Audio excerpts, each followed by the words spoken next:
नमस्कार। दिव्यांग प्रमाण पत्र की जानकारी के आज के इस सेशन में आप सभी का स्वागत है। मैं ओमकार भूपी, जय वकील foundation and research centre Mumbai में सोशल वर्कर के तौर पर कार्यरत हूँ। आज हम डिसेबिलिटी सर्टिफिकेट यानी दिव्यांग प्रमाण पत्र और यूडीआईडी कार्ड कैसे प्राप्त कर सकते हैं, इसके लिए हमें कहाँ अप्लाई करना है, डॉक्यूमेंट्स क्या लगते हैं और इसके फायदे क्या है, इन सभी प्रश्नों की जानकारी विस्तार पूर्वक प्राप्त करेंगे।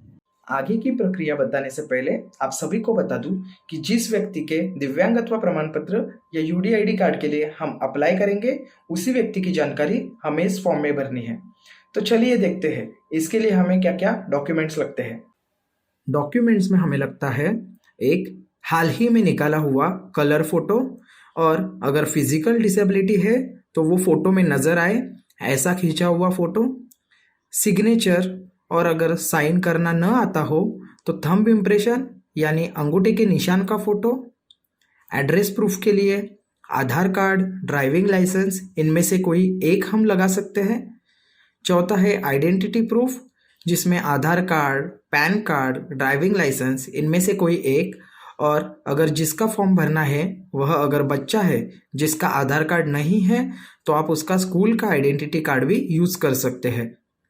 डिसेबिलिटी सर्टिफिकेट यह उन्हीं के लिए लागू होगा जिन्होंने पहले ही ऑफलाइन सर्टिफिकेट प्राप्त किया है। आइए देखते हैं कि इस सर्टिफिकेट का महत्व क्या है।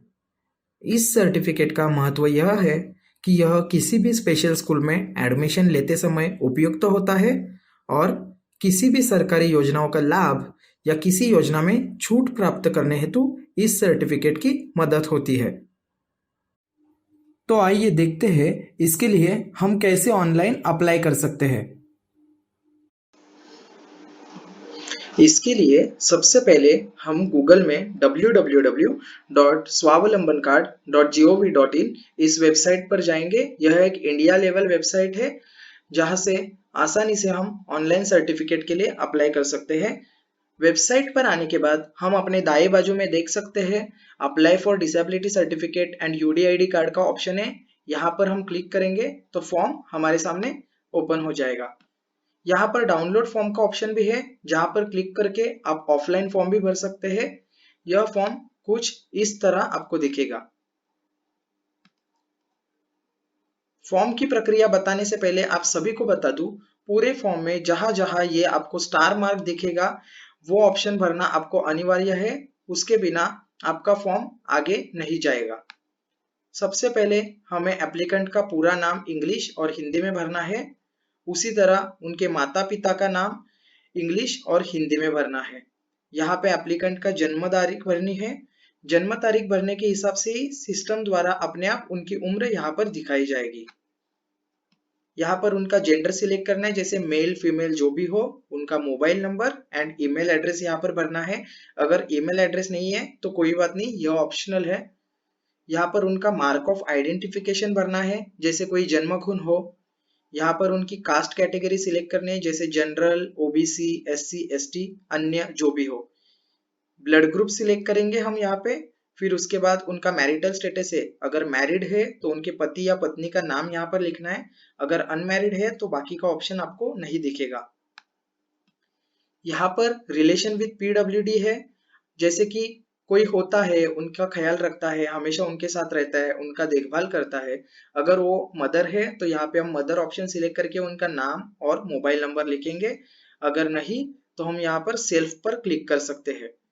यहाँ पर एप्लीकेंट का हमें फोटो और सिग्नेचर अपलोड करना है, जो कि 15 से 30 केबी के बीच में जेपीजी फॉर्मेट में रहेगा। उसके बाद यहाँ पर हमें एड्रेस भरना है, जो कि इंग्लिश और हिंदी में भरना है। यहाँ पर राज्य सिलेक्ट करने के बाद डिस्ट्रिक्ट पर आना है। डिस्ट्रिक्ट आपको एकदम सही भरना है, क्योंकि उसी हिसाब से फॉर्म में आगे की प्रक्रिया में आपको आपके डिस्ट्रिक्ट के हॉस्पिटल सिलेक्ट करने का ऑप्शन दिखेगा। यहाँ पर तहसील सिलेक्ट करेंगे, पिन कोड डालेंगे। अगर एड्रेस प्रूफ के लिए आप आधार कार्ड अपलोड करना चाहते हैं तो आधार कार्ड ऑप्शन सिलेक्ट करेंगे और उसी के साथ यहाँ पर आधार कार्ड अपलोड करेंगे।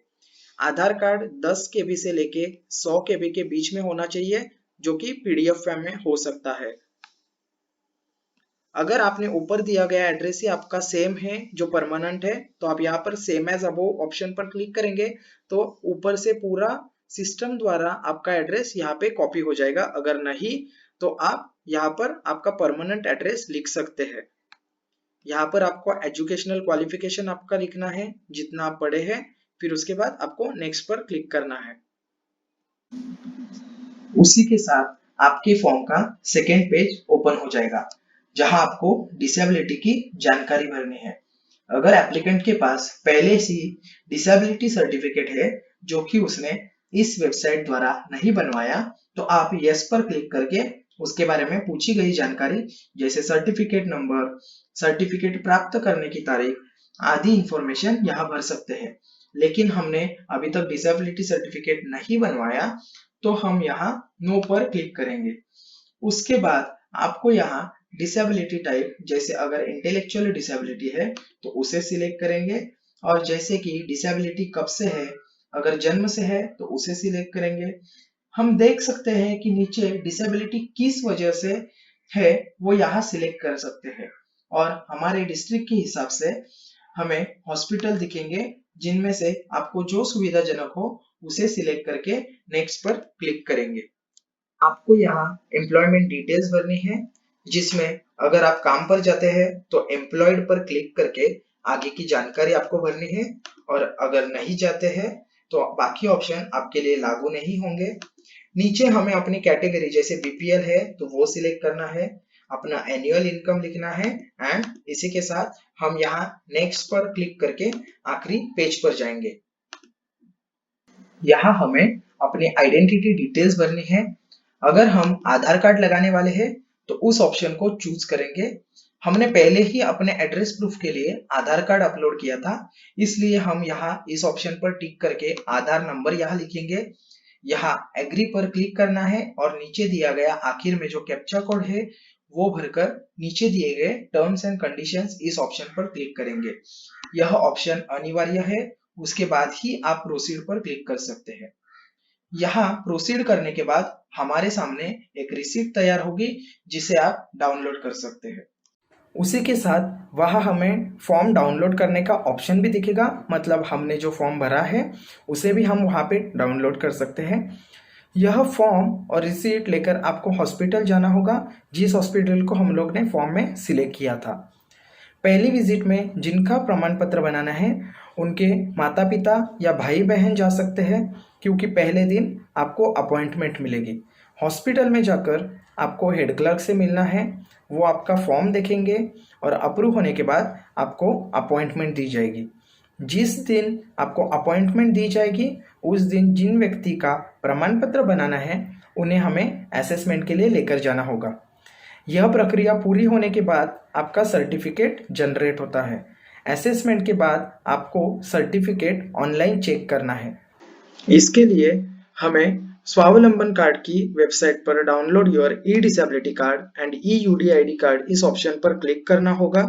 यहाँ हम देख सकते हैं कि हमने जो फॉर्म भरा था उसकी रिसीट पर एक एनरोलमेंट नंबर मिला होगा, यह आपको लिखना है। डेट ऑफ बर्थ जो हमने फॉर्म में भरी थी वो यहाँ भरनी है।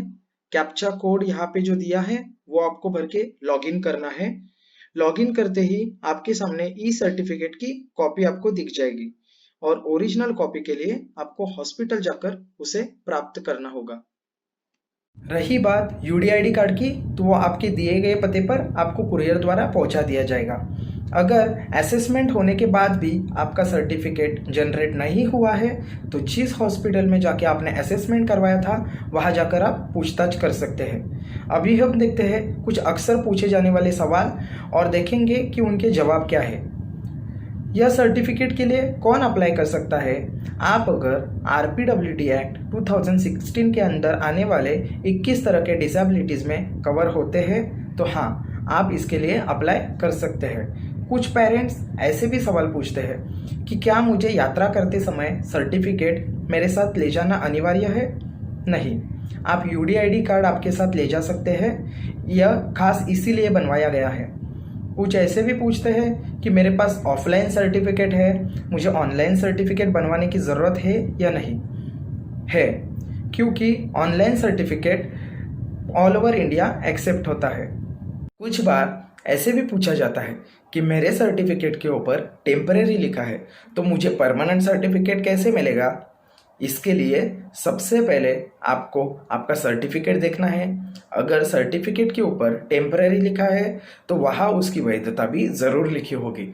उसी वैधता के हिसाब से आपको वेबसाइट द्वारा रिन्यूअल के लिए ऑनलाइन अप्लाई करना होगा।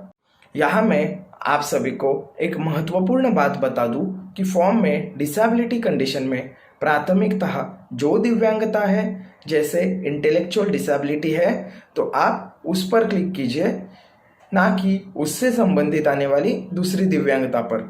यदि आपको संदेह है कि किस ऑप्शन को सिलेक्ट किया जाए तो कृपया डॉक्टर से पूछताछ कीजिए जिन्होंने आपके बच्चे को डायग्नोस किया था। तो इसी के साथ आज हमने डिसेबिलिटी सर्टिफिकेट और यूडीआईडी कार्ड कैसे प्राप्त कर सकते हैं, उसके लिए क्या डॉक्यूमेंट्स लगते हैं, उसका महत्व, इस पूरी जानकारी को विस्तार पूर्वक प्राप्त किया। आपको यह वीडियो कैसा लगा हमें कमेंट द्वारा ज़रूर बताएं। धन्यवाद।